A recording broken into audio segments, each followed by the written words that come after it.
श्रीमद् भगवद गीता अध्याय 5 श्लोक 4। सांख्य योगौ पृथक बालः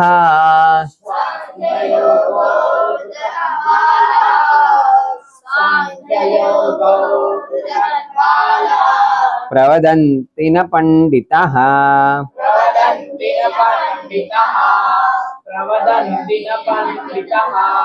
एकमप्यास्थितः सम्यक्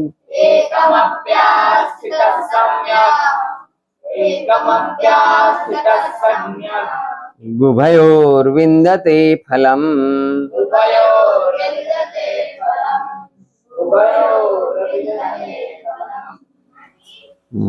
गुभयोर्विन्दते फलम्।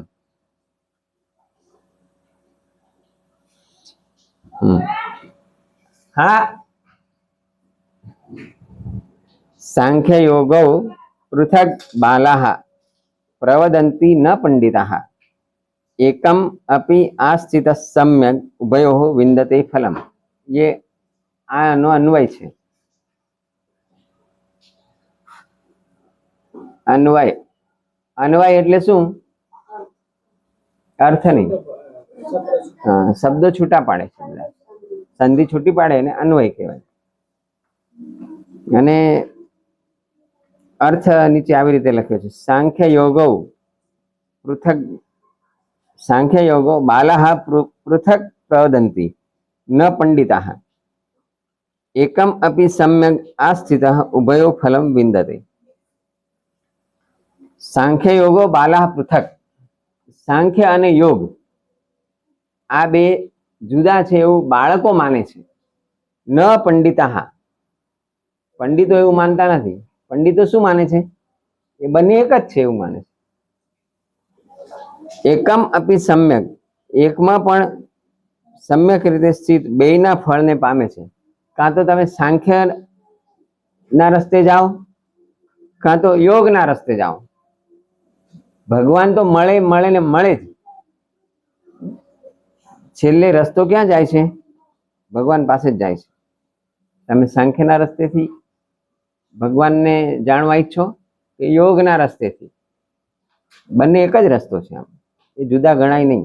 એવું બાળકો એને જુદા ગણે છે અને પંડિતો એને એક જ ગણે। બાળકો એટલે તમારા જેવા બાળકો નહીં। બાળકો એટલે જે લોકો બાળક બુદ્ધિ ના હોય, ભલે મોટા થઈ ગયા હોય પણ એની બુદ્ધિ બાળક જેવી હોય, એવા માણસો હોય।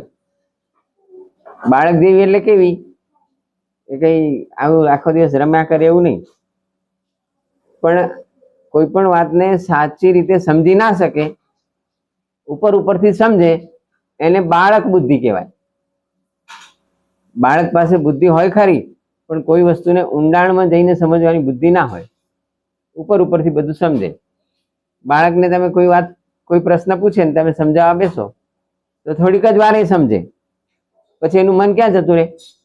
બીજી વાતમાં જતું રહે। પછી તરત વચ્ચે બીજો પ્રશ્ન પૂછે। આવું કરો છો ને તમે? એક વાત ચાલતી હોય ને એમાં તરત બીજી વાત પૂછે, આવું થાય છે ને? બાળકો હોય એ સામાન્ય રીતે આવું કરે, મોટા હોય એ સામાન્ય રીતે આવું કરે નહીં।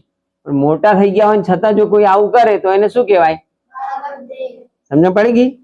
એટલે અહીંયા જે બાળકની વાત છે એ નાના બાળકોની વાત નથી, પણ આવી જેની બુદ્ધિ હોય એમની આ વાત છે। ઇતિ